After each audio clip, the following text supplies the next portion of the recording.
To me, belonging is when you have a group of friends or someone to hang out with, and you have someone who cares about you and wants to help you through things. To me, belonging means when you feel like you fit in. No one's gonna judge you for something you like or how you feel. I felt like when I belonged at the first day of school, all the people were so welcoming at Countryside. It was just the best day ever. My teacher always helps me to belong too.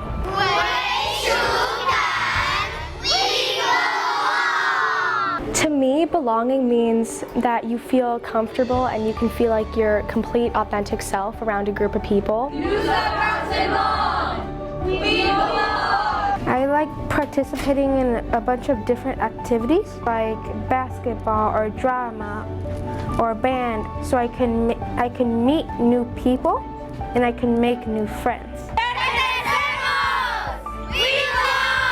In a classroom, I feel respected by the teacher and I feel like I'm learning, and I feel like in class specifically, when you know your teacher and your classmates are there to help you, it's always welcoming and you feel like you belong there. Zina Jacque Jessica, I've had her for 1 year this year, and she's, I think, one of my favorite teachers just because she's always so positive, she's so helpful, and she's one of the main reasons I've wanted to go into teaching, especially with Spanish.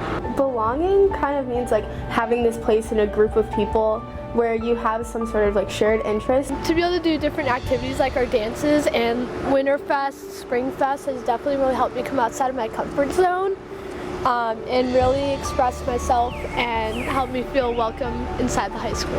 When you belong somewhere, it makes you feel like you're in a family. When I came to high school, one of my longtime friends got me to join a tech crew, and that's how I met most of my friends that I know now.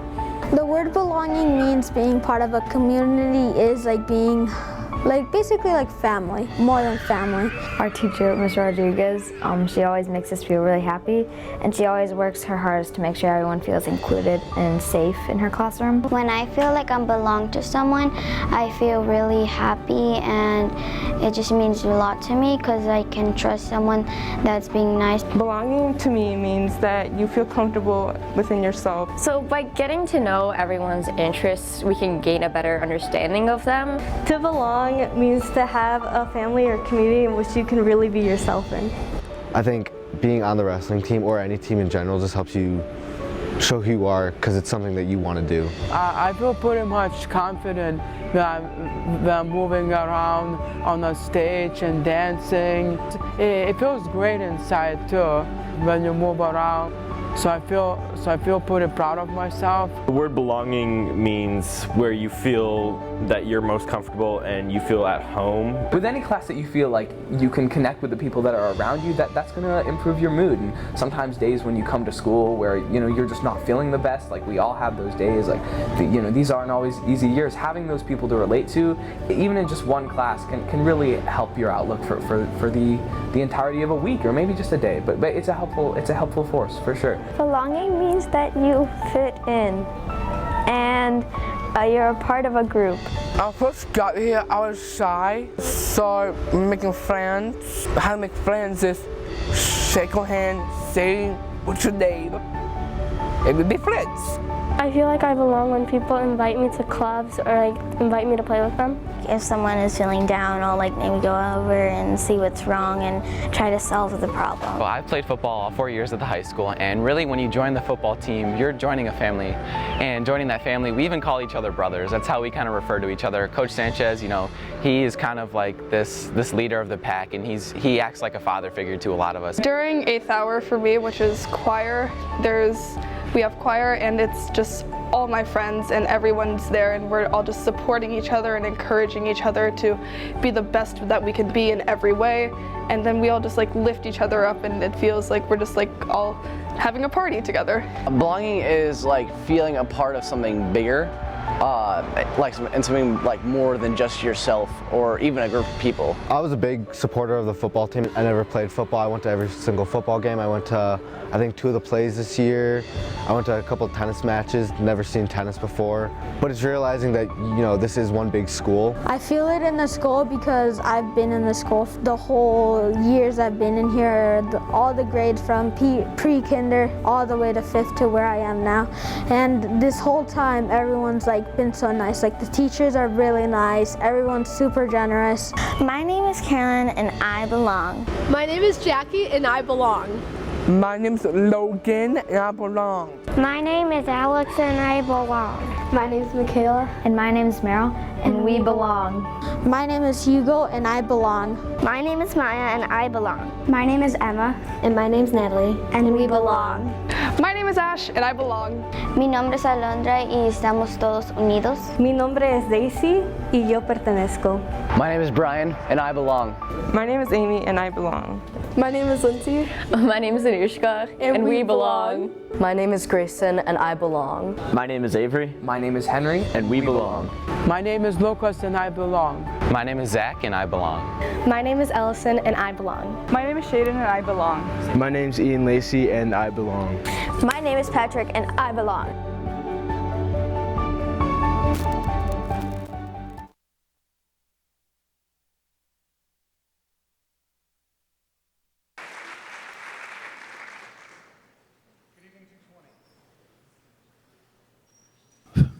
Good evening, 220. I have the pleasure of welcoming you here today, and I just had the opportunity to meet Abby Wambach out back or behind the curtain here. And I told her this will be the most intense, excited crowd she will ever see. So who's excited to see Abby Wambach tonight? All right.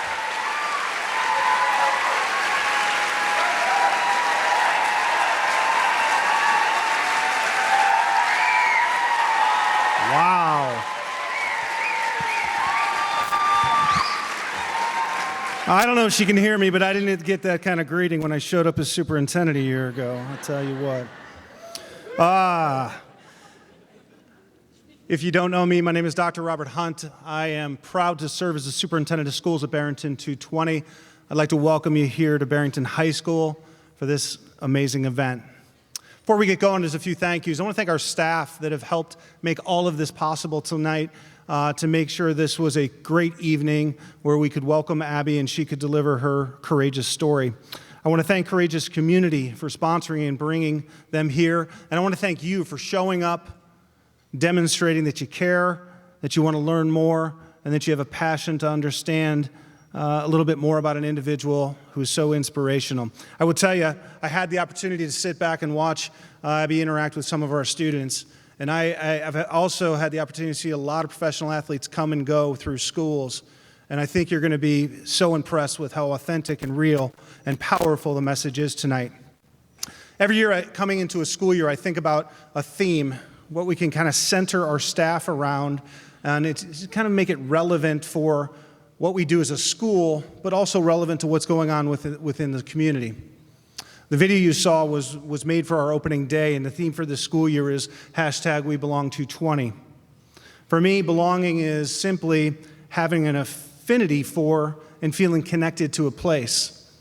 And I think when you think about a school as an organization, it's very easy to see how that's important. It's at the foundation of what's critical. If our students don't feel welcome, if they don't feel safe, if they don't feel invited and feel free to express themselves, they can never learn to their full potential. And that's why we chose this for this year. But I also think a sense of belonging, you never totally get there. You never arrive. It's something that you're always working on, and it's very fragile. It's fragile in our schools, and it's fragile in our community. And everyone has a responsibility along the way to push into, lean into, and help create a culture of belonging. This work is ongoing, and it's consistent as we consistently strive to create an inclusive environment so everyone feels like their voice matters. We've got a variety of district activities planned this year around this theme, and tonight I am really confident what you will hear will reinforce the theme of belonging. We're thrilled to be able to partner with in this evening's event as we welcome a great American athlete, advocate, and author, Abby Wambach, to Barrington 220. At this time, it's my pleasure to introduce Jessica Green, co-founder of Courageous Community.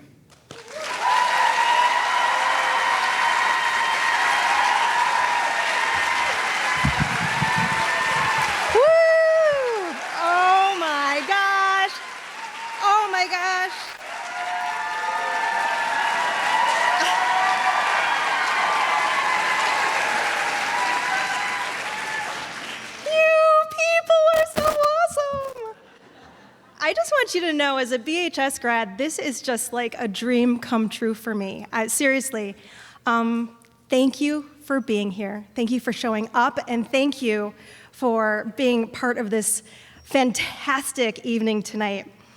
My name is Jessica Green, and together with Zina Jacque and Claire Nelson at Courageous Community, we welcome you to our 4th season of Courageous Conversations, where we explore how to foster greater inclusion and belonging in our community. We are beyond thrilled to open this year's conversations by welcoming to Barrington an amazing soccer icon, 2-time Olympic gold medalist and FIFA World Cup champion, New York Times bestselling author of Wolfpack, popular podcaster for We Can Do Hard Things, and advocate for equity and inclusion, Abby Wambach.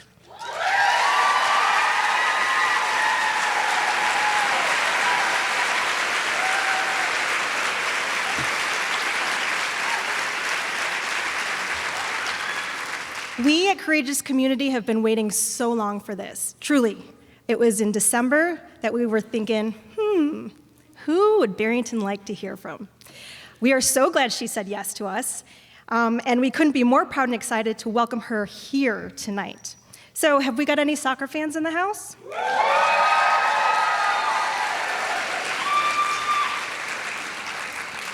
I thought that might be the case. We have a spectacular mix of people who hold one thing in common here tonight. Each of us is inspired by Abby's leadership, both on and off the field. Thank you to each one of you for being a part of our Courageous Community tonight. This evening would not be possible without our amazing partners at Barrington 220 School District, Barrington 220 Educational Foundation, Barrington Area Library, and BStrong Together. Very special thanks to Superintendent Hunt, Bridget Tileston and her entire team, Nate Rouse, Steve McWilliams, Kyle Kick, Sam Adams-Lanham, and Mary Dale for their support. So tonight is a historic evening because of Abby, of course, but also because this is the launch of an exciting new community-wide initiative. This year, a groundswell of community members are coming together to nourish a culture of belonging in Barrington and beyond. So why belonging? As we all know far too well, the pandemic challenged our life together, and we've all seen it manifest in various ways. When we forget that we belong to each other, tears in our social fabric and civic trust can pull us apart. But it doesn't have to be that way. This initiative aspires to nourish a community of care and compassion where everyone has inherent worth and dignity. Throughout the year ahead, all of you are invited to explore this theme of belonging wherever you gather, in teams, clubs, meetings, boardrooms, classrooms, offices, libraries, theaters, neighborhoods, houses of worship, parks and playgrounds, gyms and playing fields, studios and galleries, shops and restaurants, you get the idea. Anywhere. All modes of expression are welcome: athletics, art, dance, music, theater, poetry, spoken word, fashion, design, food, photography, video, storytelling, dialogue, social media, and more. There are so many beautiful ideas in development to explore this theme. Some groups in our community who have already signed on to this initiative include Barrington School District 220, as you just saw in the belonging video, BStrong Together, Barrington Area Library, Barrington Cultural Commission, the Humanities Working Group, Barrington's White House with their Stories of Survival series, Barrington Area Soccer Association, Barrington Council on Aging with their Dementia-Friendly Barrington program, Barrington Area Volunteer Connection, Barrington Youth and Family Services, NAMI Barrington Area, the National Alliance on Mental Illness, Samaritan Counseling Center of the Northwest Suburbs, Boys and Girls Clubs of West Dundee, Kaleidoscope School of Art, and many more. We can't wait to see the creative ways everyone plants seeds and builds bridges within your spheres of influence. Maybe you are part of an organization, a neighborhood, or business you'd like to see join this initiative. Talk to them about it and invite them. Maybe you and your family want to participate. Sign up. Everyone is welcome. The initiative is designed to be open, so you don't have to apply or be selected or anything. Just take the ball and run with it. We envision it kind of like a constellation of stars twinkling at different times and places throughout the next entire academic year. How bright our collective light will shine depends on each of us creating small sparks in our corners of the community. Each of you are a beautiful, positive spark in our community. So how can you add your light to this initiative? It can be as small as starting a conversation around a table, or on the golf course, or at your next friend's night out, or as large as an event, exhibit, or display, like the one Kaleidoscope has done with the beautiful photographic piece featured out in the lobby tonight. Can you weave this theme into something you are already planning? Maybe a block party, a book club, or a progressive dinner. Or maybe start by simply asking some questions. What does belonging mean to you? When do you feel like you belong? And what are ways to extend that feeling of belonging to others? So you've got your phones in your hands. There's a way to find out more. You can visit the We Belong to Each Other website to plug in. And if you have a device, go for it. Check it out. Put your name to it and join us. We would love to have you. It's webelongtoeachother.org. So thank you. Thank you so very, very much for being here tonight and for spreading the word. When we were envisioning tonight, we couldn't think of a better person who embodies this commitment to belonging, collaboration, cooperation, teamwork, and solidarity than Abby Wambach, who leads in her own life by the principle, be for each other. As you listen to Abby tonight, please be thinking of a question you want to ask. Jot down on the index cards you have or any piece of paper you have handy.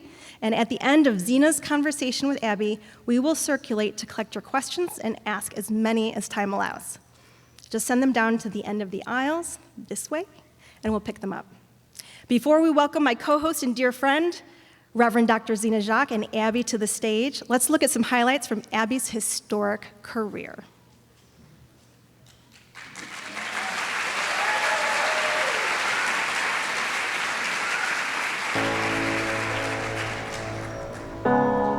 Such big shoes to fill in Abby retiring. She's given us some indelible moments that we will never forget, male or female, I don't care. She gave you moments that brought you up off your couch and you cheered and you were waving that red, white, and blue. She's the kind of person that we are going to remember. She didn't just make an impact on the U.S. game, but she's made an impact worldwide. It's tough when you decide to retire, but for her to say, it's not about me anymore, as she always has, it's about you guys. It almost inspires the next generation to look at her and be like, I'm going to do this for you, which is exactly what she's done for so many years. Driven across the walls. Wambach! History is made! Goal number 159! It's the international scoring record! It's never easy to say goodbye. You always want to go out on top. You always want there to be that fairy tale-like ending. I hope that this is it, not just for me, but for this entire group of women who have shown me the way, who have taught me about myself, who have made me soul search and find out more about who I am and who I want to be. When she comes in any role she's going to play, she's a great leader because that's what the team is feeding off of, and you can see it. First 10 minutes, we get a goal.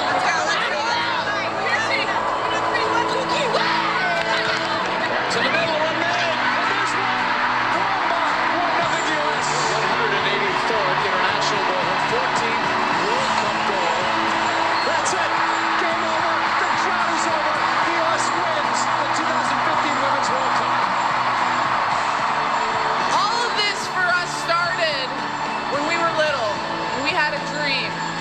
And in my opinion, all the women up here on this stage believed in that dream. And I believe that that is the reason why we won this World Cup, is because none of us ever stopped believing, and neither should you guys. The best part about this whole thing is that, when I walk away and the team turns the page and moves on, that's what's supposed to happen. They have to move on because I want them to leave the game better than they found it. For me to sit here and talk about Abby, one of the best players of all time, not as a soccer player but as a person, speaks a lot about how she impacts others.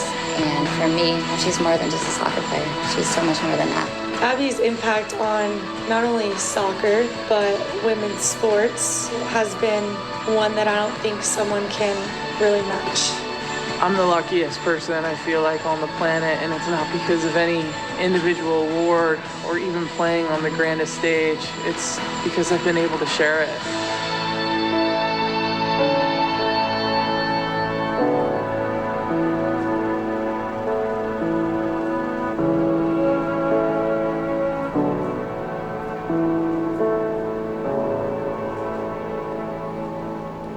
Are you ready for Abby? Woo! Abby Wambach.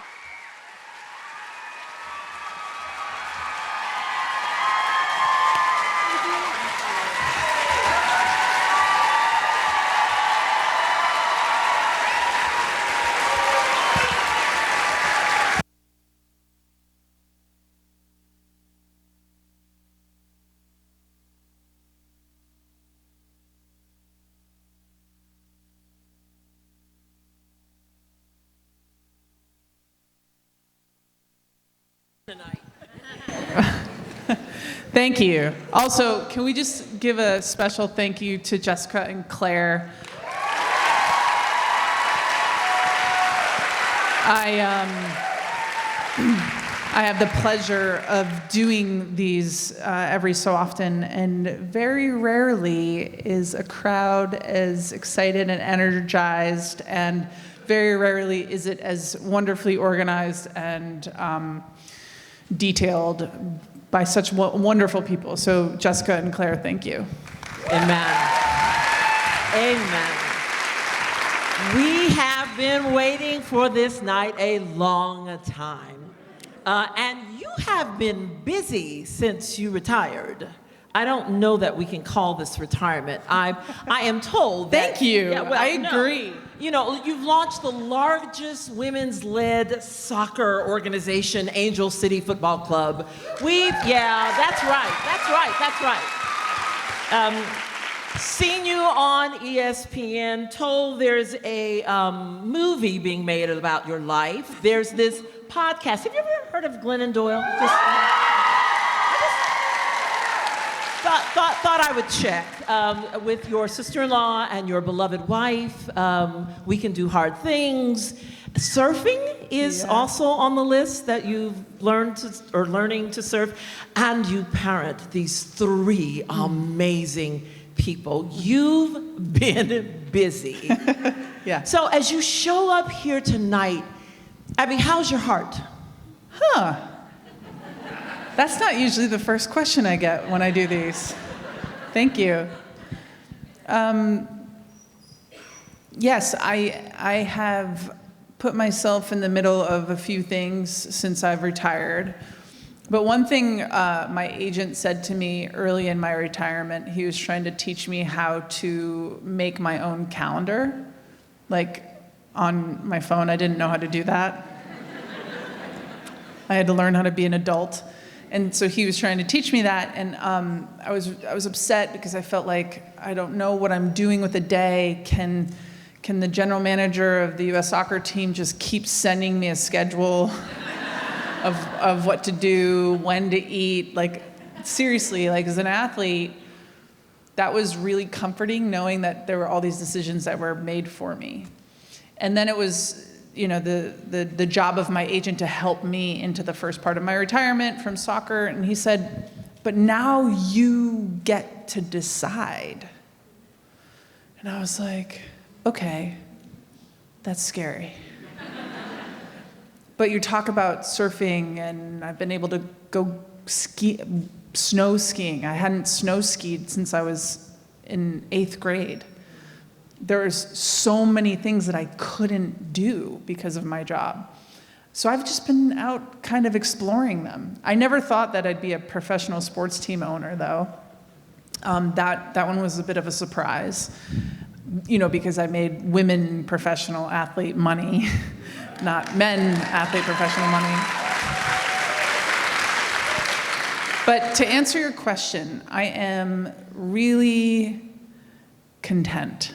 I have spent a lot of my life on top of mountains, and which also means what goes up must come down. And I've spent a lot of my life in low valleys. And I do want to explore the extent of what it is to be a human, but I just want to like maybe be in the middle for the most part.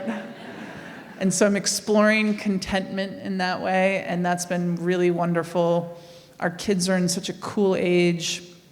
They're actually getting funny. For a while there, it was hit or miss. It's like, I don't know if these kids are gonna cut it. But they've gotten a sense of humor, and they also appreciate mine. Wow. It's amazing. I'm really lucky to have these 3 kids. Most humbling, hardest, difficult, beautiful thing I've ever done. Because believe this or not, my kids don't wake up and go, oh my gosh, you're Abby Wambach? They're like, where's the milk? You know, and I've got to do all the things. So I'm well. How are you? I'm well. I'm excited. I'm on the stage with you and 784 of my best friends. So we are in a high school. Yes. And you've had an opportunity to meet some of the students here, and I'm very curious. We're very curious. The professional, powerful, beautiful, accomplished Olympian, entrepreneur, mom, wife who sits here today. Yeah. What would have surprised the high school Abby about the Abby who sits here before us? What's been this journey from your seat in a high school and auditorium to a seat on this stage? All right, so for all the high schoolers, where are my high schoolers at?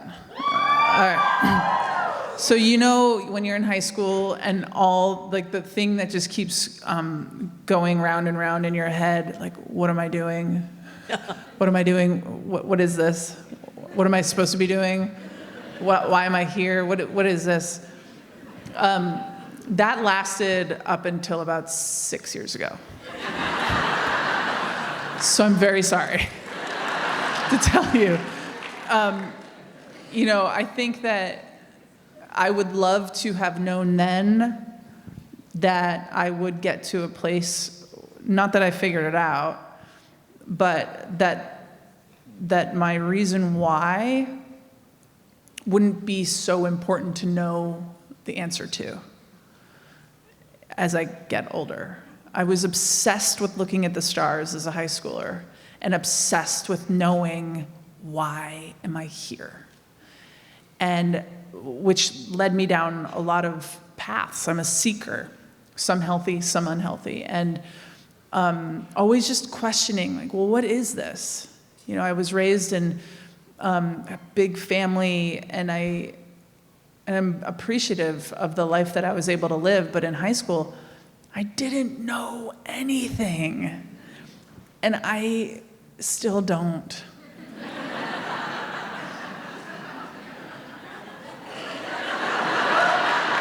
I still don't know anything. But I think in high school and in college, in my 20s and my 30s, I pretended to know. I pretended to know what I was doing. I pretended to like have it all figured out. And then I got kids. So I got nothing. Let's stick with that for a moment. Yeah. So what's the power of living in and with the question instead of knowing the answer? It's gonna be one of those nights. That wasn't on the, yeah. It's gonna be one of them nights, okay.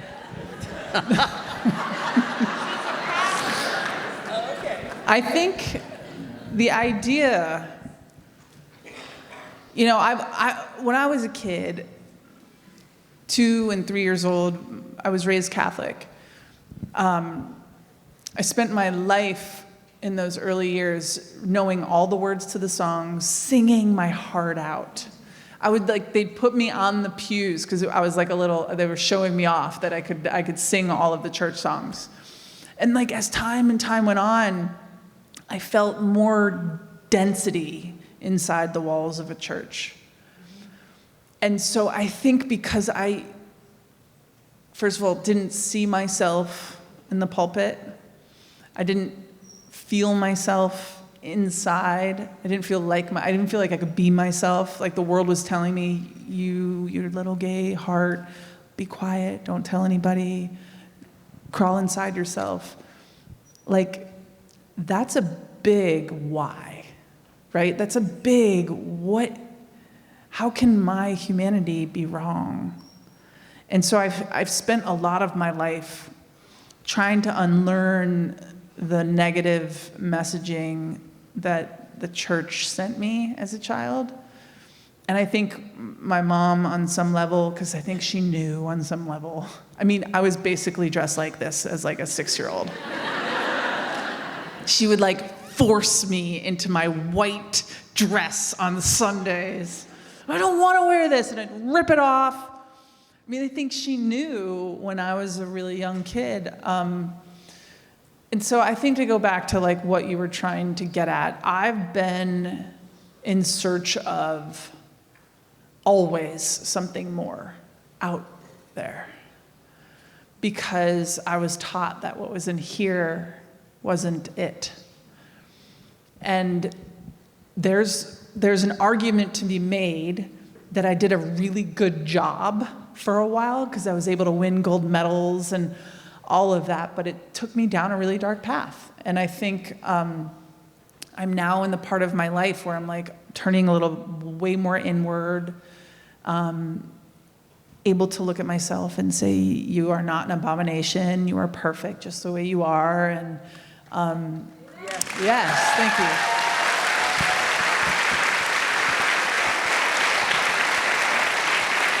So, you know, you asked a very deep, intense question, and I hope that answered something in it. Yeah, and given that I'm clergy, let me apologize for some. No, keep coming, let's go. Okay. There's this book that you have written, 8 Rules for Changing the World. But in each of the chapters, that notion of changing the world starts with what you were just talking about, an internal change. And you talk about changing the world by the power of our inner wolf and by the pack that we are with. This is the quote. You write, "The old way is to lead with invulnerability and enlist followers. The new way is to lead with full humanity and cultivate a team of leaders." Tell us more about what full humanity is. What does developing full humanity look like in practice? So in 2008, we had a new coach come on board. Her name is Pia Sundhage, and she's Swedish. In her very first meeting, you know, at the time, our women's national team took ourselves very seriously. We were representing the country, and so meetings were serious, and you dressed the same, and it was important, and you just had this look about you. Everywhere you walked in the hotel, you were like, hey, like, yeah, okay, we're all doing that here. Well, Pia shows up, and the very first few seconds of the meeting, she pulls out a guitar and starts playing a song called These Times Are Changing by Bob Dylan, and starts singing said Bob Dylan song. Now, she didn't have a particularly great voice, and so for the first 20 seconds of this moment, we're all looking at each other like, uh-oh. Like, she doesn't get it. She doesn't get what we're doing here. She's Swedish, you know? I'm not xenophobic, I think it's a funny joke. and as she continues to play, we all kind of start off like this, and then 2 minutes, she's still singing the song. I'm like looking at her like, what are you? You know, I had never seen a person, let alone a woman, step into their full sense of themselves. She also happened to be gay, so I was like, this is really different. All the other women leaders in my life, at least up until this point, were just like women acting like men. They were just like up there like, no. And they just were mean all the time when they didn't need to be. They were just like acting the part. And I get it. There's a generational thing where that was the only way women could be given coaching jobs and leadership jobs, if the other men who gave them their jobs are like, you got to do it like a man. But here this woman walks in the door and she's doing it just like herself. And I had never seen it in my life. And so a couple years pass. I still have my long ponytail hair. And in 2010, I decide, okay, I'm gonna cut my hair off. I'm gonna kind of make a public statement about who I am. So I cut my hair off, and lo and behold, a few months later, she keeps coming up to me every single training session and whispers into my ear, 2011, you will be the best player of the year. FIFA will give you the award. And so then every camp, 2011, FIFA Player of the Year. 2011, FIFA Player of the Year. And I'm like, come on, that's not gonna happen. Like, we've got a World Cup this year. I get it, just wanna win. But she kept doing this. She kept saying this. And I didn't win the Player of the Year in 2011. I won it in 2012.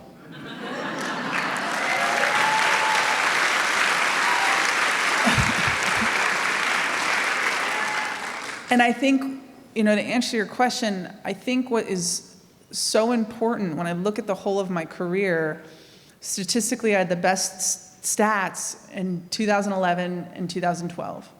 It took me a little bit to get confident enough to step into my full humanity as a person. And then lo and behold, what ends up happening is I actually start to perform better. Shocker. It's not shocking, but it's still so hard to see when you're in it. And at the time, it was really scary for me because so much of my income was from these outside sources, not just US Soccer money, but my endorsements. And I was told the story when I was a kid that I have to be straight. I gotta have long hair. I gotta let them dress me in whatever I wear, whatever they want me to wear to sell their thing. And as soon as I stopped doing that, I was able to play better. And the world started to change, the trends and forces. They stopped hating gay people as much, the media and the marketing and the promotional stuff. And so, yeah, that is what, to me, stepping into full humanity means, is like trying to be brave enough no matter what happens, regardless if it works out or not, to be who you are. Wow. There's another piece of the book. Another one of your rules is to be for one another. That you talk about the fact that this teamwork, and it was in the video, that you have to believe in one another. You have to be for one another. That this is indeed the way of winning. And Coach Barrero, are you here? Shout out to the girls basketball team. Yeah. Because that's your mantra. That's what you did. And it took you to state. So this be for one another. So here's another one of your quotes. I've never scored a goal in my life without getting a pass from someone else. For those who have not been wise enough yet to read the book, tell us about this quote and what does Russian point mean? Yeah, so every time I scored a goal, I kind of learned this from the time that I was like really little. True story, when I was 5 years old, my very first 3 soccer games, I scored 27 goals. I know, and I tell you this because I was kind of amazing.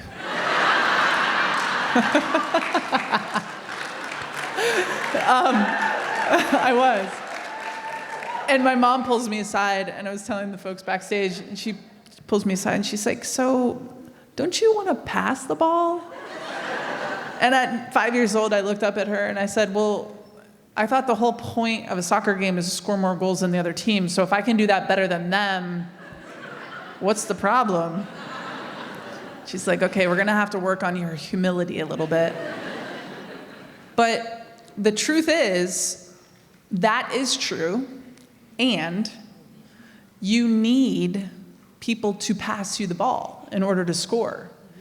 And if I were to score goal after goal after goal after goal after goal as a child, as a young person, as a college player, and as a professional, like over time, that'll get really boring for my teammates if they have nothing to do with it.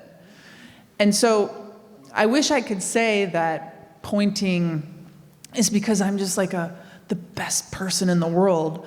It's actually it's selfish in a way, because I needed people around me to help serve me balls. Self-serving in a way, because I needed people around me to put me in positions. And so part of what I decided to learn as a young kid is I wanted to also have friends. I didn't want to alienate myself on every team I was on. I didn't want my teammates to be like, you're the worst, you know? And so I had to learn being really, I was always one of the best players on the teams growing up, and having that connection and that team connection was more important to me than winning and losing. And so, yeah, I understood from an early age that long-term success is making everybody feel like they've been a part of it. So I learned really early when I scored goals to always point to the person who passed me the ball. Yes, I'm a good person. And also, I want you to pass me the ball again because I want to score more goals. So both things can be true. You can have both. And, you know, I think when I think about it as like a person, like let's take it outside of sport. Like, what does it look like? I don't know what it is about my brain. It drives Glennon crazy because I'm like always searching for somebody that needs help. And I think a part of me is so grateful for all the help that I was given, as you know, my teammates putting me in really amazing positions to score goals. And I don't know, I was never so afraid to fail. I think that there's something about playing on the greatest stage. You know, there's no wonder why a lot of championship games, there's very few goals scored in soccer. And it's because people get nervous and get tight. And I was just like never too afraid to fail. Like, throw the ball in there and I'm gonna bash my head against it and I'm gonna hope it goes in. And I don't know, I think that when we can step outside of ourselves, honor our humanity and our need and our desire to want to be somebody that scores goals. I want to score goals. I'm sure everybody here wants to be the one that scores goals. But we can't always be the goal scorer. And when you are the goal scorer, you should be pointing so you can keep scoring goals. And when you're not, this is a really important element. When you aren't the goal scorer, how are we supporting the people around us that did score the goal? Women especially, man, we love to take each other out. Man, we love to be jealous. Have a human moment. Feel jealous. Feel what humanity feels like. But that doesn't need to be your response. You know, I want the people around me to think and feel and celebrate when I do something well. And I think playing on our women's national team really taught me valid lessons around self-confidence. You know, when I scored goals, Alex was like, all right, good job. Alex Morgan, do you guys know her? Yeah.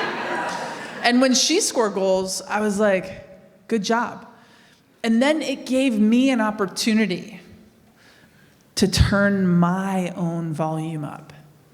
I think we miss this opportunity for ourselves because we're so stuck in the jealousy of it all. Like, oh, I wish I could have done, I wanted to do that. Just have the confidence to turn your own volume up when you see somebody else doing something like that. There's this sense of our program, our campaign, we belong to one another, that things have to be big.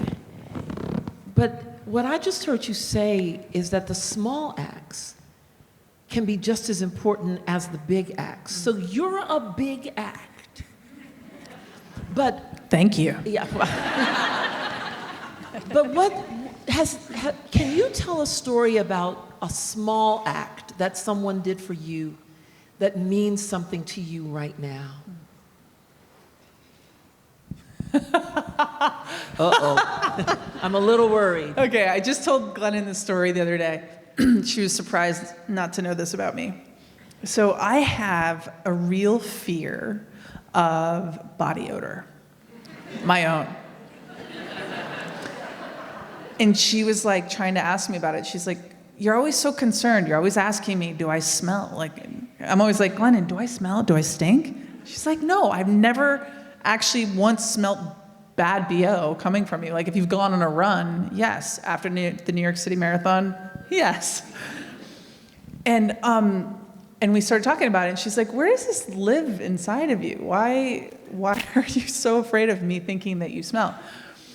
And one of my friends in high school pulled me aside. I'm the youngest of 7, remember? Like they stopped teaching things to the kids after 2. And she was the youngest of 8, and so she understood that this was the thing that happens in big families. She goes, Abby, so here's the deal. Every day after practice, after school, you practice, you go home and you shower, okay? And then you put some deodorant on, and then before you go to bed, you brush your teeth. And she had to like literally teach me hygiene. I was 16 years old. And that was a total gift because, granted, I have trauma over it. Trauma lives in me, I think, around it. But she didn't have to do that. You know, she didn't have to give me, and I don't know why. I think I've been traveling for a few days, and I have been traveling with my perfume because I'm going through, TSA security. So I think that this is all of this is to say, do I smell? Okay, I don't. Good. I have a little insecurity around it, I guess. I think there's such power, though, in the small things that we can all do. So there's a question about pay equity. Last summer, we know that the U.S. Soccer Federation announced that now men and women would earn the same money. Woo-hoo!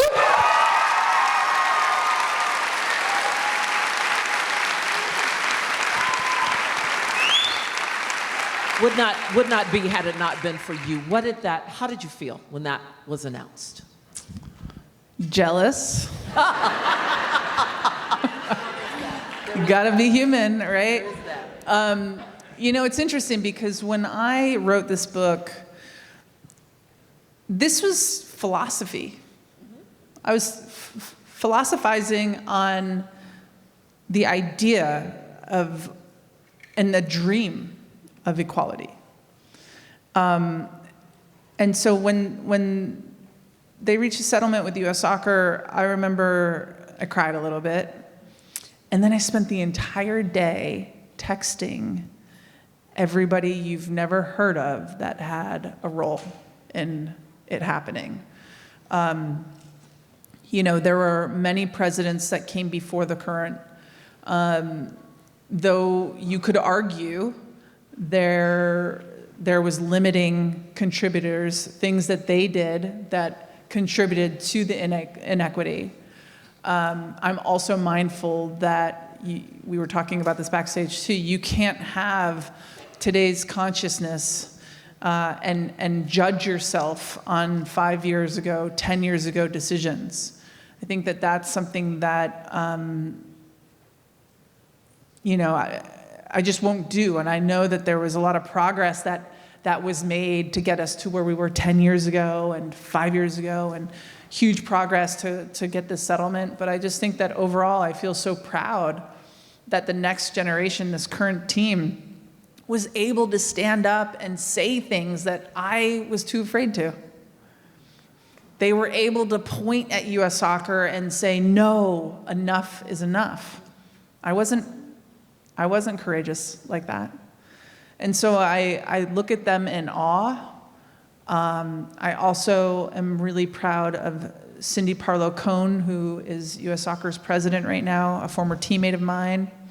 And she helped shepherd this process. And you know, I think of it a little bit like, you know, women's tennis and women's golf.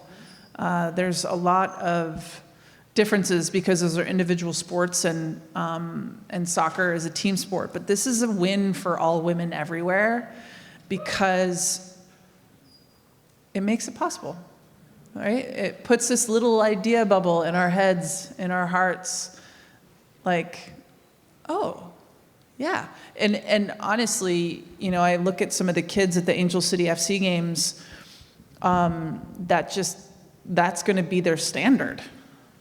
You know, that's what they know to be true.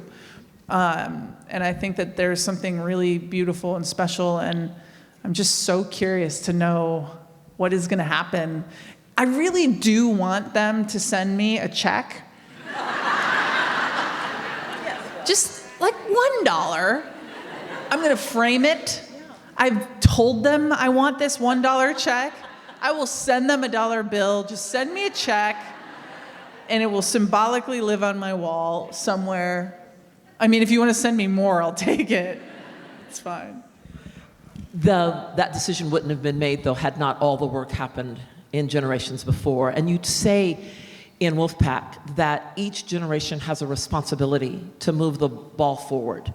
So as you speak to this generation of leaders, because you're not the next generation, you're leaders now, as you speak to this generation of leaders as they rise into the fullness of their humanity and leadership, what advice would you give them?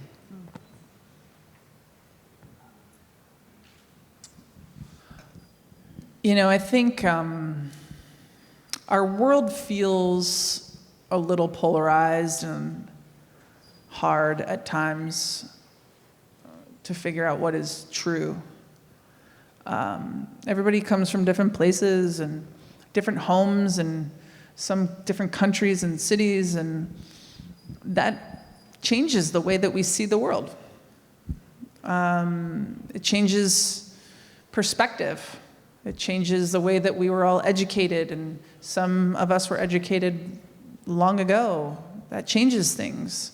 Things were happening in the culture. Trends and forces were happening during times, during different generations that change who we are. You can have 6 brothers and sisters in a family of 7 and have 7 very different human beings come out of the same house. And I think that one of the struggles that is happening is the idea, and we talked a little bit about this, the idea of being able to sit at a table and have a conversation. And, you know, this might come to as a shock, but I didn't like all of my national team teammates. There were actually a couple that I actively disliked. It's true. But we spent so much time together. We'd be in foreign countries, and this is 10, 15 years ago, before Netflix was here. We have to travel with portable DVD players. You know, those like in-case things. You got all the CDs in there. Calling cards. This is like before Skype. You guys don't even remember what Skype is. Skype, the Skype accounts. We would spend so much time together. And what that did is it forced us to sit and actually have dialogue. And it got us comfortable with not needing to agree on everything. Now, my humanity is kind of important. Like if you don't agree that I have the same right to get married as anybody, then we're probably going to have a problem. This is not what I'm talking about. I'm talking about other stuff. One thing that sitting and having conversation with even people you don't really want to spend your time with is it makes you understand still that they're sacrificing the same thing to be there. They're sacrificing their beds at home. They're sacrificing other jobs they could be doing. They're sacrificing maybe having children if that's something that they want to go down. And knowing that there's an equal amount of sacrifice levels something. It allows us to have respect for each other. And so we're able to go out on the field and be able to perform without needing to be besties. So yeah, I feel like that's really something that we have to do something different than we're doing now. And I think that all we're doing is just like, we're all just like yelling into vacuums, different opinions, like, I believe in A, and then people over there, I believe in Y, and I believe in A, I believe in Y, and nothing is happening. It's just like people yelling into a void, and I don't know, I'm more curious now about how we solve this than just like keep yelling at each other. It feels unproductive. So allowed to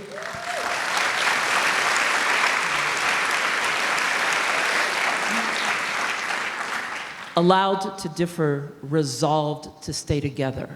Sort of. Interesting. Is that close? You're better at this than I am. Well, dang. So I love the fact that you want us to find our inner wolf and to recognize that we have to have a pack. This is not a Lone Ranger kind of world or way. Yeah. And we've noticed that you stay with a pack, that you lift women, that you support women. Angel City is just one example, but how do you find your people? What is this process by which you've made this choice to stand with women, to support women, to write this book, to encourage all of us? How do you find your people? This is a really good question. And early in my retirement from soccer, that was my biggest concern. I didn't know how I was going to, and people ask me all the time, what is the thing that you miss about playing? And I'm like, the people. It is not the playing. Playing is hard. I don't miss the hardness of that. I just miss being around other high achievers, relentless people who are relentlessly pursuing excellence, right? And, you know, I was training for the marathon, and I'd come home every day and I'd start complaining, go on these long runs, and Glennon just got so over it one day. She's like, look, you are struggling because you're doing something on your own now. You don't have your team around you. And I was like, huh. I'm like, so suffering shared is better? She's like, yes, and then like leaves. And so I found some, I mean, it's true. I mean, the same with joy also. It's all better together. And so I found some running partners and started to like really evolve like this idea. And ironically, during the efforts of training for this marathon, I'd find people, and when we would have to go on our long runs, we'd usually do it alone, and so I'd put podcasts on, and I'd come home, and I'd be like, honey, I think that you should start a podcast. And she doesn't remember this, by the way. She gives me no credit. I'm the one who brought podcast idea into this family. Me. But what I said to her the other day was, what's so cool is we've been able to do this thing and create this podcast, and I'm telling you, and this is the truth, it is what my life has led me to become. Who knew it would be podcaster? But I have finally found the thing that is completely in line with what I want to do, what I'm good at, and what people seem to enjoy. You know, we're getting millions of downloads per episode. It's crazy. I just am so. And I apologize. I know I'm not supposed to be saying the C word. It's wild. And I just feel like the Pod Squad are my people. So I found them, and obviously Glennon's my person, so. This is a good thing. Hey, friends, in about 20 minutes, we're going to collect questions from you, if you have them. So on the card you received coming in or on a piece of paper, write legibly, and then pass them to the end of the row, stage right, this way. So if you have a question, and we'll get to as many as we can. Are you guys having fun? Okay. Another quote. If you have a voice, you have influence to spread. If you have relationships, you have hearts to guide. If you have privilege, you have power to share. If you have pain, you have empathy to offer. If you have freedom, you have others to fight for. If you are alive, you are a leader. If you are alive, you are a leader. Tell us about a time when you had to muster courage, when you knew way down in here you were a leader, but you had to bring it up. Tell us, and tell us what you learned. First of all, thank you for doing this. You are, you're just...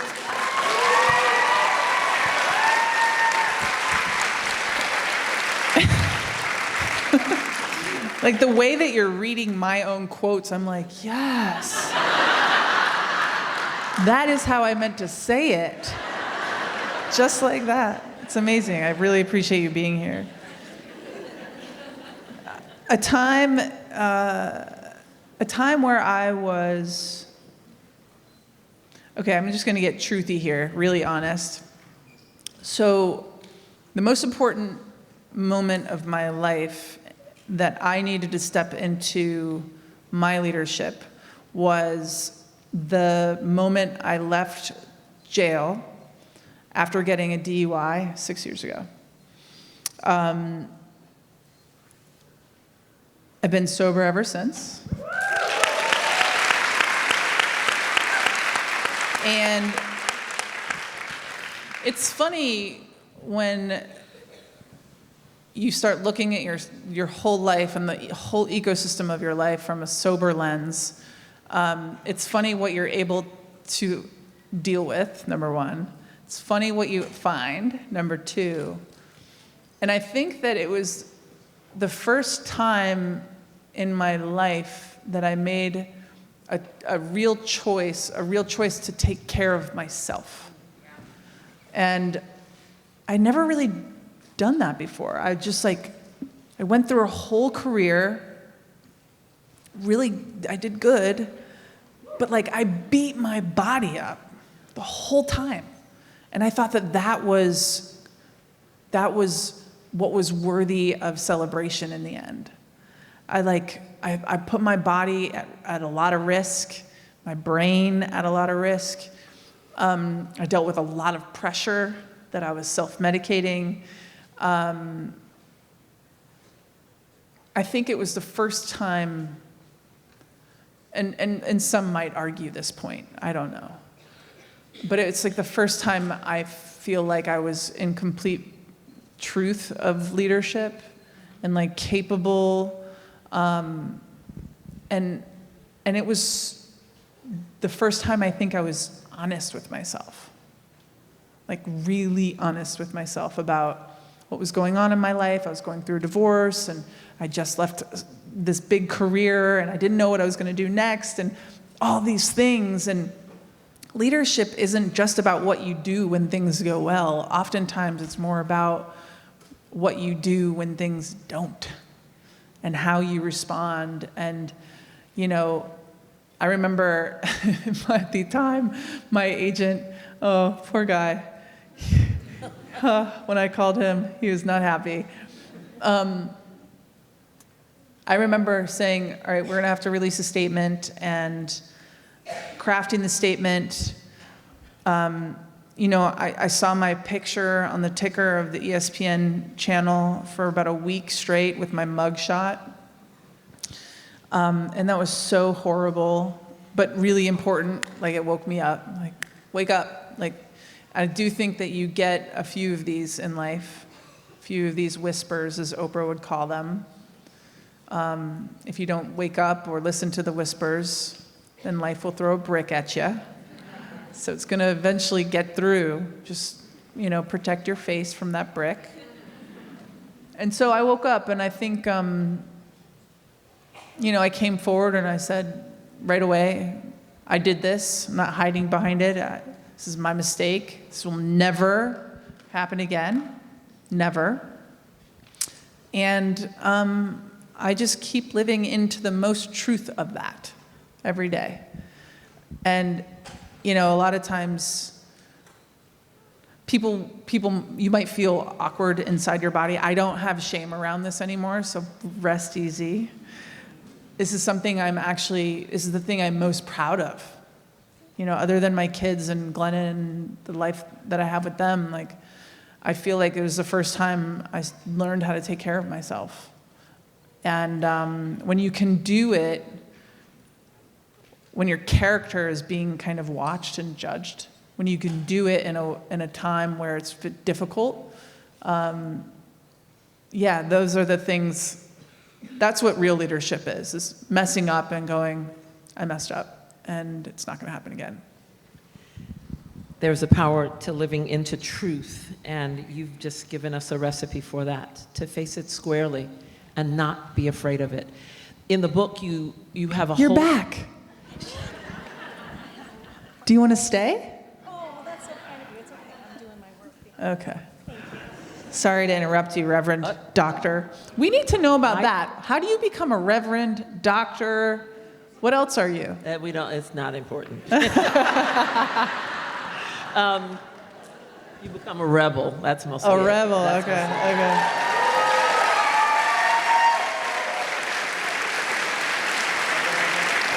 Okay. So tonight, we launch a movement.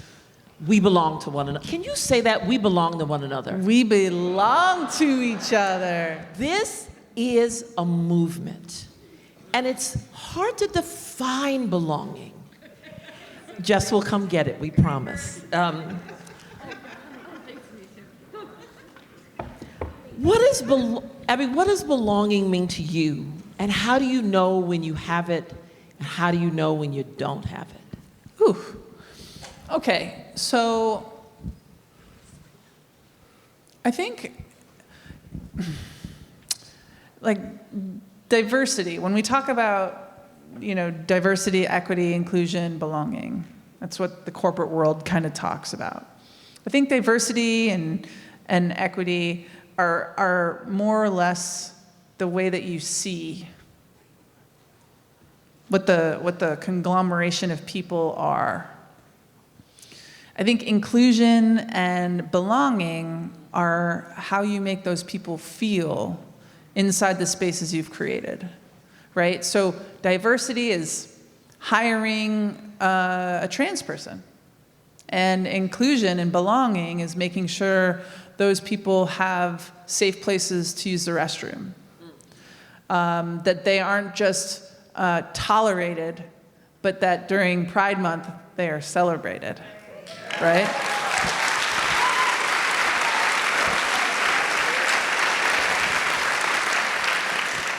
I think of inclusion like that, making sure people really feel, and I think that what belonging is like the cozy blanket to inclusion. It's like the next level of trust. Somebody in a school or a workspace. For my whole life, I think, walking into a church, I feel tolerated. Nowadays, because everything, I'm open and affirming, and I'm like, I don't like it in here, I'm scared. And I do think that we have to figure out how to stop tolerating each other and learn the art of celebration. And with that, I believe belonging comes. It doesn't just happen, though. My birth family, I was a part of, but I didn't feel like a sense of belonging there. I do now in my chosen family.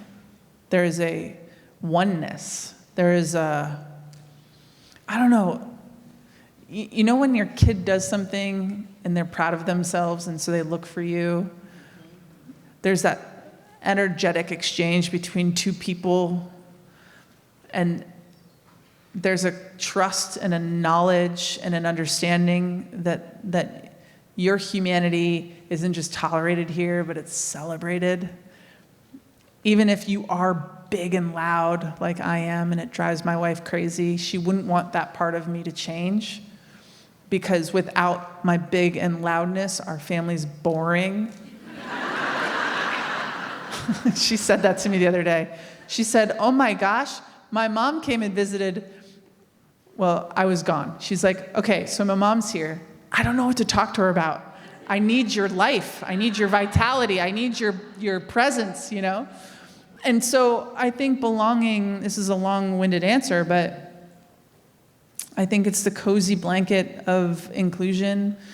I think that and I think generationally, we've only been comfortable and capable of tolerating certain things at certain times. I mean, listen, 10 years ago, we weren't talking about diversity like we are now. Like the big D word was just starting to come about. And now we've got whole infrastructure inside of corporate cultures that are DEIB. And it's like every piece is really important, I think, to hold on and to create that feeling of belonging. So I have another question about belonging. You coach your daughter's soccer team. We have other parent coaches here tonight? Yeah. That was fun. Talk about belonging on the field as a coach and a parent. What's that like? What advice would you give our parent coaches? Okay, I have two stories. First of all, parents. Please stop saying things on the sidelines.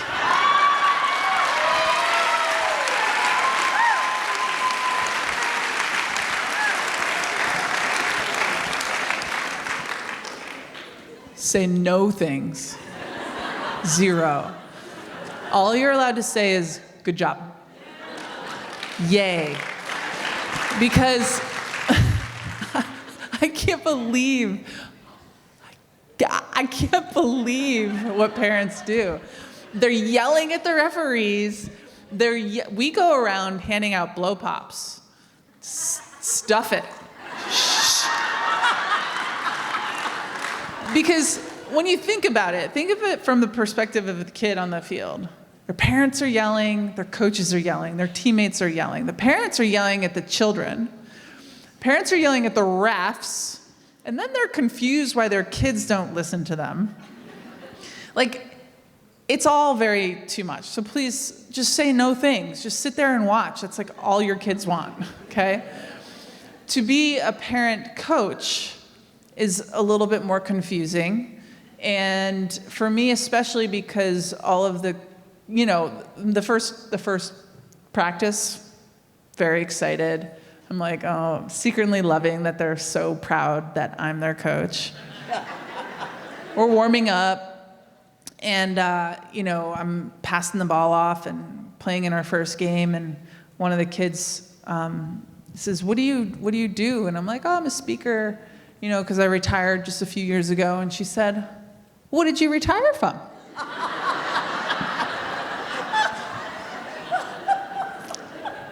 I said, soccer. She goes, oh, who did you play for? And I said, the United States of America. And she goes, do you know Alex Morgan?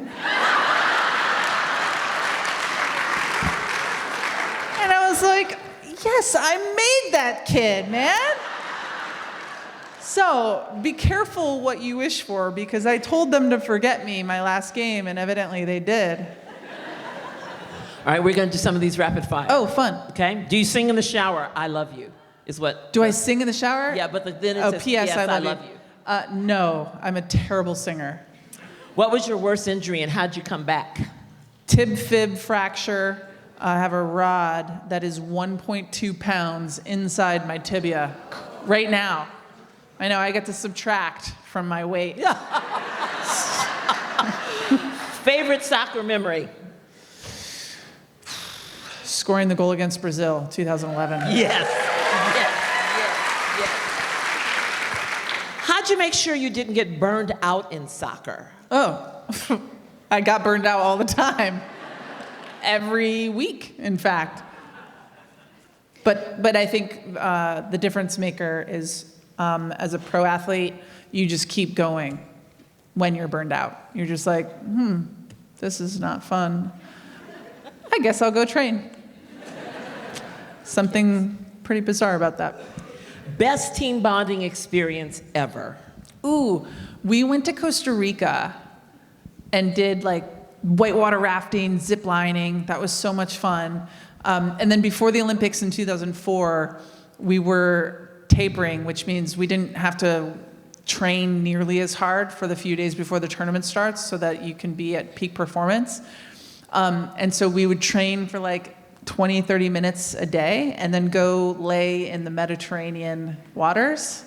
I was like, this doesn't really feel like the Olympics. Like, because you could float because the water's like so salty. It's amazing. If your team is stuck, how do you come together? How do you go forward? This is one of the hardest things as a leader, to figure out if you go first or you stand back and let them go. And as I got older, I think I got a little bit better at figuring out that I didn't need to be the one that goes in front every time, that I didn't need to be the one that willed us to victory. It's a hard thing to know, but if you can figure it out, there is nothing better in leadership than standing back and watching them succeed. This one may not be rapid fire. There are many times in my life when I'm not comfortable with who I am or the community I'm in. What advice would you give to people who are looking to change that, to people who want to inspire change? Oh, me too. I love that. There's real vulnerability in it and truth. You know what's interesting? Ever since the pandemic, I know it was a hard and horrible experience for a lot of us, but there's so many groups that have been formed, online groups you can get involved with, people who might share similar ideas, belief systems as you. My wife has a whole community that's about truth-telling and going towards what breaks your heart. And so I would encourage you to figure out what it is that breaks your heart. Like, I don't know, is it dogs, not getting adopted? Go towards that, and then you're gonna find other people who feel the exact same way with you about certain things. And Glennon always says that's where you can find other people to help do the world healing work that is necessary. Now, no editing. When did you realize you made it? Ooh, I'm still scared that I didn't.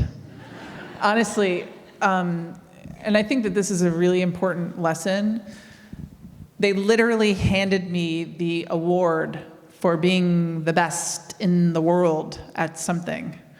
Like, yes, I had gold medals, but like they gave me the individual trophy.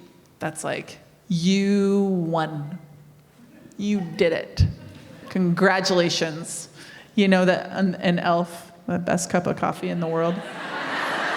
Congratulations. You did it.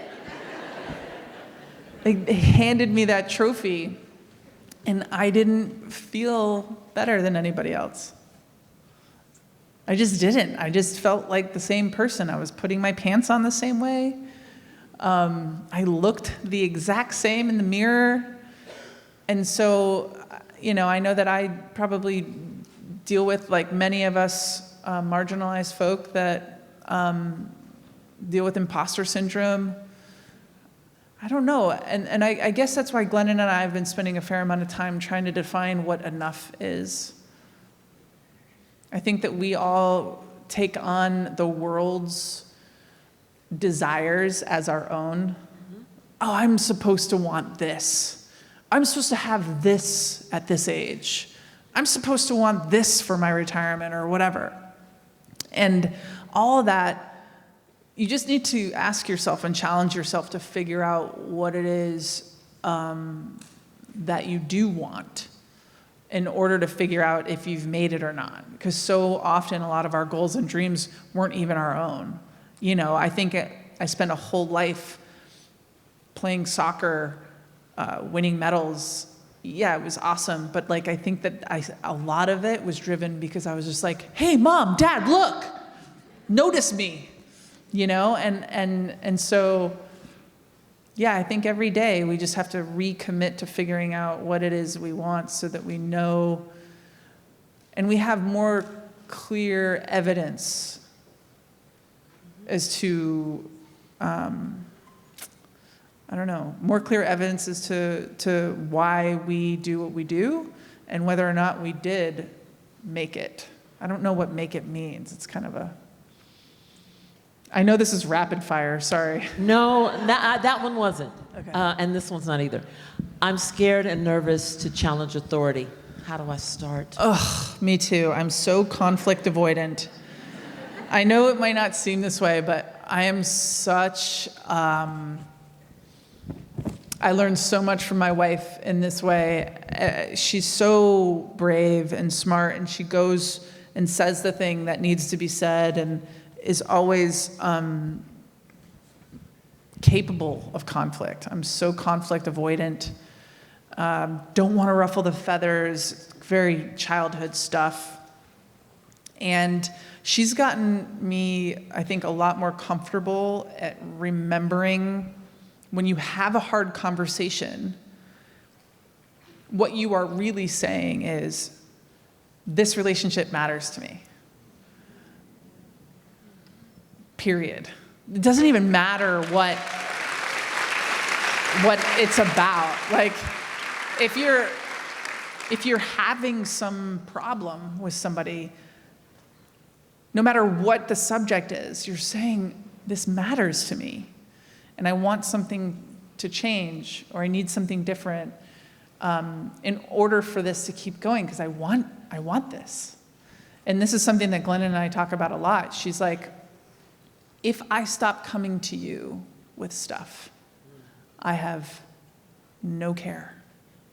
That's a bigger problem. And I'm like, okay, so give it to me in coaching terms. She's like, okay, when a coach stops noticing you and stops giving you instruction and stops talking to you, what happens? I'm like, I'm a non-existent player. I'm not even in there. She's like, exactly the same way for me in our marriage. She's like, you want me to keep saying things because then I'm here and I want things to keep evolving. And I think we get stuck as people hoping that they will just stop nagging us or bothering us or wanting us to change. And it's not about that. It's not even about changing. It's about being intimate and connected. She's not saying, I want you to change. She's saying, I want to connect. And something is blocking that somehow. There's some sort of, we're missing each other. And yes, she's like, can you please not sneeze so loud? I'm like, but it's literally the most natural thing in the world. I can't not sneeze. She's like, just do it less loud. No comment. So, you played soccer at the highest level. Winning and losing was a paradigm you knew well. Right and wrong is a paradigm lots of us have had to live with. In this season in your life, is there a different paradigm? Not winning, losing, not right or wrong? What is it? It's warm and cold. Say more. Yeah. So I don't know. I grew up in a mindset that in order to save myself and get myself to safety, I had to win. I had to be the best at what I did so that I could get out of my house and take care of myself. It was primal. And so I had to be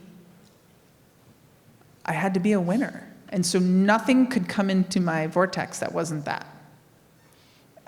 There's nothing that offends my soul more than cheaters. Like my children cheat at board games, and it's horrible. Like Emma was 10, and I was like, you're a horrible person. And Glennon was like, what? I'm like, she's cheating. She's a cheater. It's just like so ingrained in me. Of course I didn't say you're a horrible person. I thought it. And I think as time goes on, as you get older, you kind of realize these dualities. They're just not as true.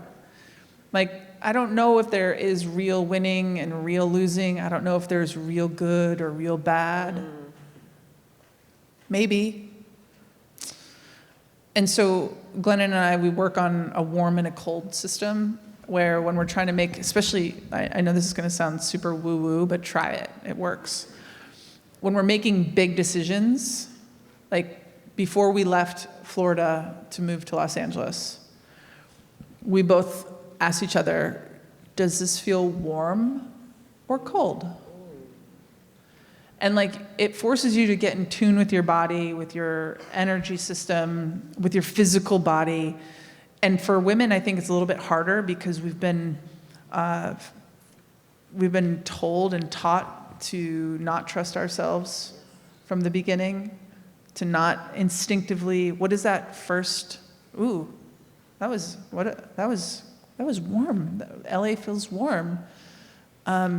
Yeah, maybe we should go to LA. Or we have huge business decisions, and it's like, I don't have a reason for you, but it feels very cold. And what's beautiful about our little team that works in our podcast unit and helps with me and my travel and whatnot is that nobody questions our warm or cold. Like, we have like board meetings. We're like, that's cold. Like, for real.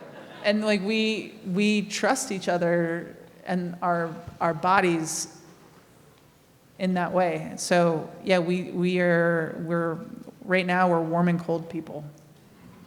There's a gentleman's name at the end of this, I won't call it, but why can't the U.S. women's national team be paid more than the men? They're better. Yeah.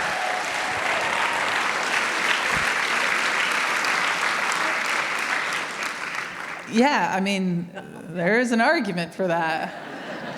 But obviously, we don't want to create the same kind of oppressive system that we were up against. That would just make us the same. We don't want that. And that's not what the women's national team has ever been about. It's always been about equality. And it's not just because it's for the benefit of the women, it's also for the benefit of the men. You know, people don't talk about this enough, but men's humanity, even though in some ways they are given more privilege because of the inequity, their humanity is also at stake because you have lots of men that believe in that paradigm and the idea, okay, I'm going to go to work, I'm going to make the money. And so because of that, and the world conditions men to believe that they now have no other responsibility in their lives. And it's really common, and I'm not saying any of you men are that. You are not. You are perfect. But I do think that we have to if we're going to be real feminists, what real feminism is fighting for the humanity of everyone. And what they might gain, they're also losing. So equality and my dream for real equality in my life isn't just for women's salvation. It's also for men's. I want men to feel like they have the ability to be as emotional and engaged and loving and vulnerable as they want to be, as their humanity allows them. What a world that would be. What a world that would be for women to be able to be as powerful as they would want, and for men to be as vulnerable as they would want. So that is a question that is steeped in integrity. So this seems to be the follow-up. As a high-profile personality who lives with integrity and mental wellness, what do you wish we understood about fame and staying mentally healthy? It's way more cracked up than you think it would be.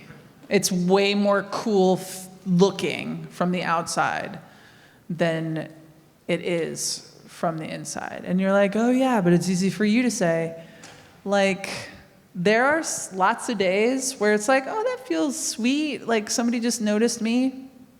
And then there's like 95% of the other time where I'm like, just got out of bed, my hair is like standing straight up because I put too much product in it the night before, and I just like want to be invisible. And then somebody comes up and they're like, oh my gosh, I have to tell you this. I have to tell you this. Or, I don't mean to interrupt. And I'm like, you just lied. You just lied to my face. So it's not, and by the way, it also has, on the other side of it, has given me access to a lot of amazing opportunity and doors, and to be able to have conversations with, presidents and whatnot. Go-to song for a long run? No song, podcast or audiobook. Ah. Yeah. Although I will say this, I had 1 mile left in the freaking marathon in New York City, and I turned on the playlist that I sent Glennon, my very first in love playlist, that one that you're like, all of your bestie songs. This is who I am, Glennon playlist. So I listened to that for the last 7 minutes and 30 seconds. So I can't find this question, but there's one in here that says, that quotes what your beloved said when she first saw you, this is the one. That's what she said when she first saw you. So what did you say? Yeah, she said, there she is. There she is. Yeah. Thank you. I thought, who's this crazy lady? There I go again. I'm not supposed to say crazy anymore. I just thought, oh, this is weird. Why is she standing up over there? And then within the hour, I saw her speak. And have you ever had an experience when you figure out who your person is and who is supposed to be your person for the rest of your life? It's almost like she literally had a light on her because she was on a stage. Maybe that was come to think of it. I don't know, it felt otherworldly, it felt a really spiritual moment when I saw her speak. I was crying and laughing all at the same time. I don't know, I think that my wife has kind of a direct line to the divine, however you want to define that. And I feel like I saw it for the first time happen with a person on earth. She has a connection and is able to bring heaven to earth with stuff that she says. Which is, I think, the way it's supposed to be. So it is. So when there's you a see request. your person, right? There's a request for you and Glennon to run for president and vice president, and they didn't say who would be which one. So which one would you like to be? Listen, I know my place in my marriage. I'll always be vice president. You are so wild. Yeah. What perfume do you wear? I wear, what is it called? Prada for him. It's cologne. Mm-hmm. Yeah. So you are introspective. You have talked about your inward work. What helps you look inward? How do you begin that work? Sitting still for 1 minute. 1 minute? That's it. 1 minute is where you got to start. Okay. I'm an active person, and for a long time, I thought, well, this is how I meditate. I've got to go for a run, and I've got to lift weights. I got to go. But the truth for me is, and I don't do it for 20 minutes. I'm not sitting still for 20 minutes. It's not in my DNA. I'm like every itch, thought, I suck at this. I don't want to do this meditation thing anymore. But I do think, you know, when I look back on my life, those minutes that I do, and I close my eyes and I breathe, those are the ways that I get in. And then also knowing what my shortcomings are. And then trying, like for instance, I don't know if you guys could tell, but I like to talk. My wife would probably prefer that I listened a little bit more. And so I'm working on it. I'm working on being a better listener. And so it's a shortcoming. And I think if you breathe into the things that you're trying to work on, like, why do I need to talk so much? Why is that important? All of my friends in the audience are going, Zina, are you listening? No. This card is very powerful. The person who signed it did not sign his or her name or their name, but said from a sufferer of depression. And it says, how do you deal with it when you are emotionally low? How do you keep going when things are really hard? And how did you learn you were worthy? Beautiful question. Mm-hmm.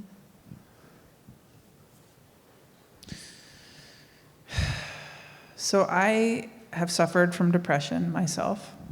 My wife suffers from anxiety and depression. She would be okay with me sharing that. And now that I'm sober, I don't go through quite so many highs and lows as I used to, but I do watch my wife go through them. And so accepting somebody going through a really hard time is difficult. What's more difficult is accepting it from yourself. Because it feels, from my experience, it feels like, well, I'm broke. Like there's something wrong with me.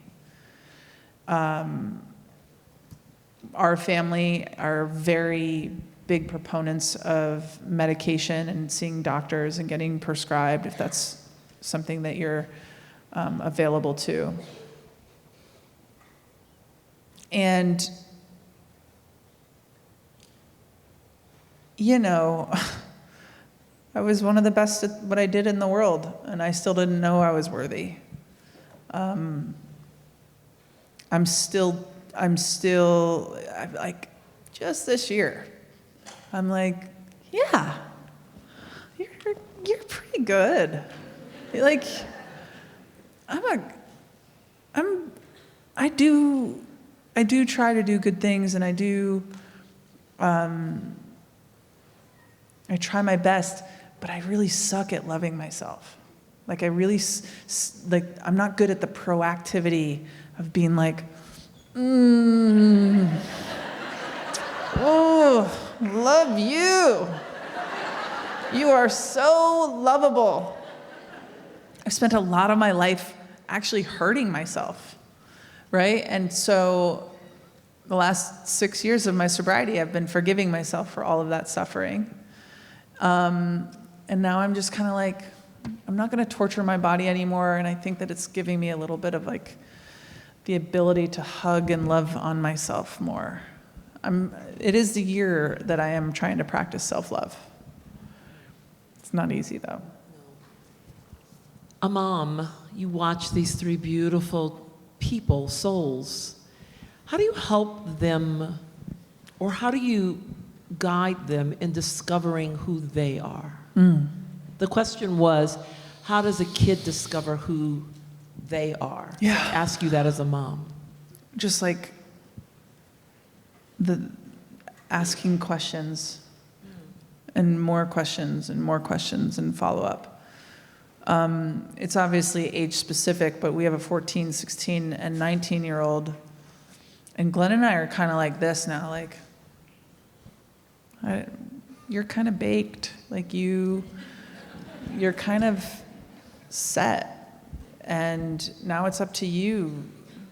Like, and there's this space between, which is really hard in parenting.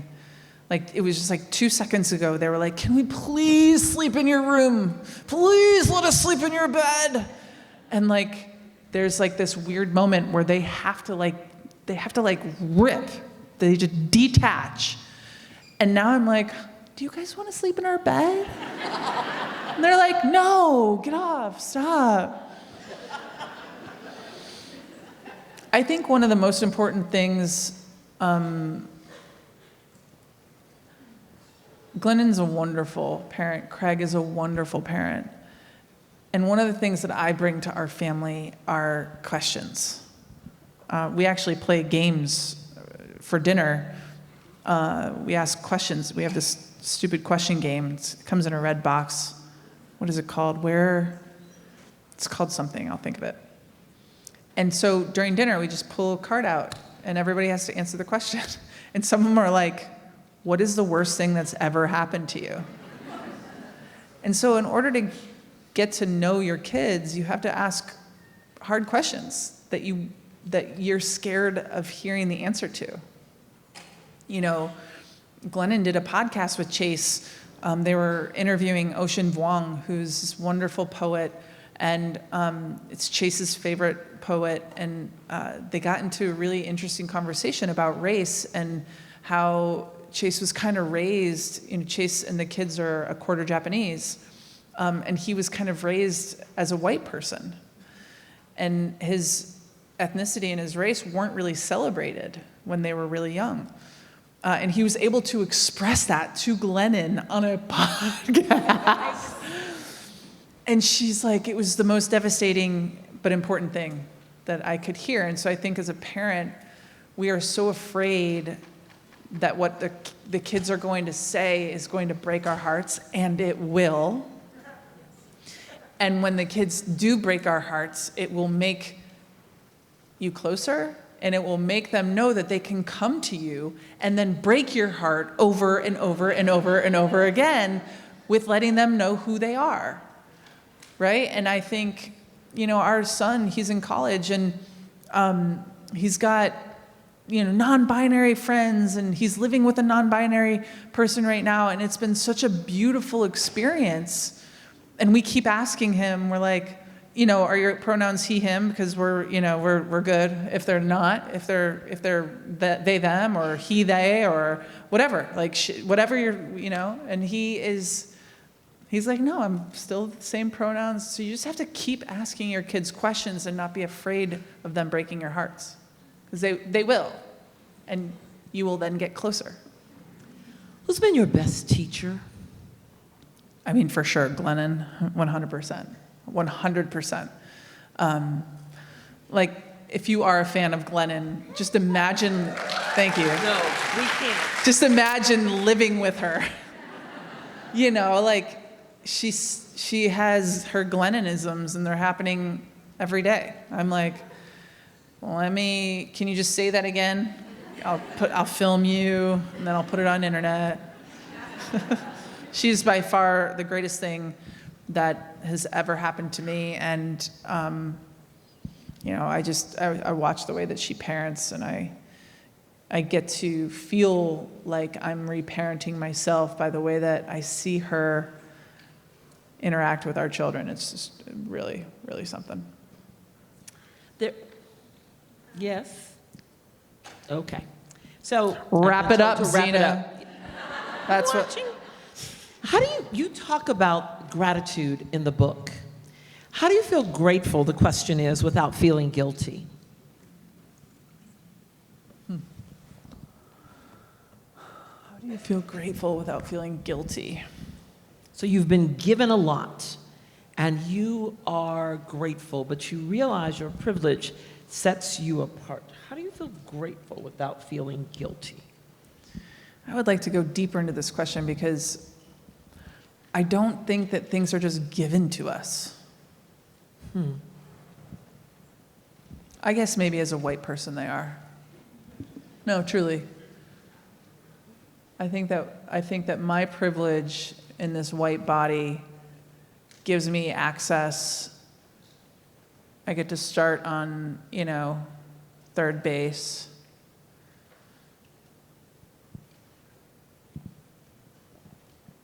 I think that it's tricky because I live a life of gratitude because I want to be in the positive side of things. But there's the flip side of it too where, and not even guilt, it's just feeling unworthy. Like, I've won things, and even my time as a national team player, I never stood up for my black teammates as much as I should have. They were just as deserving, and I never pushed back. I never celebrated them in the ways that they needed to be. And so when I think about gratitude and guilt, I think that that's definitely something I would do differently about my time as a national teamer. And so I guess, yeah, gratitude is tough. You don't want to take things for granted, but I also think I want to live positive too. There's a quote in the book. It actually is very near the end. We are the wolves. There is magic inside of us. There is power among us.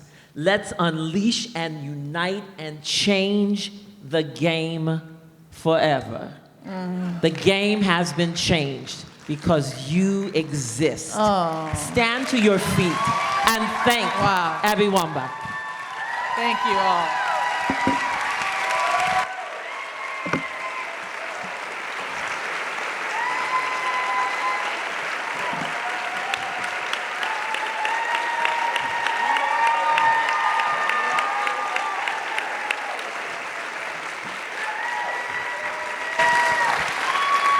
Thank you for coming. Really appreciate it. Bye.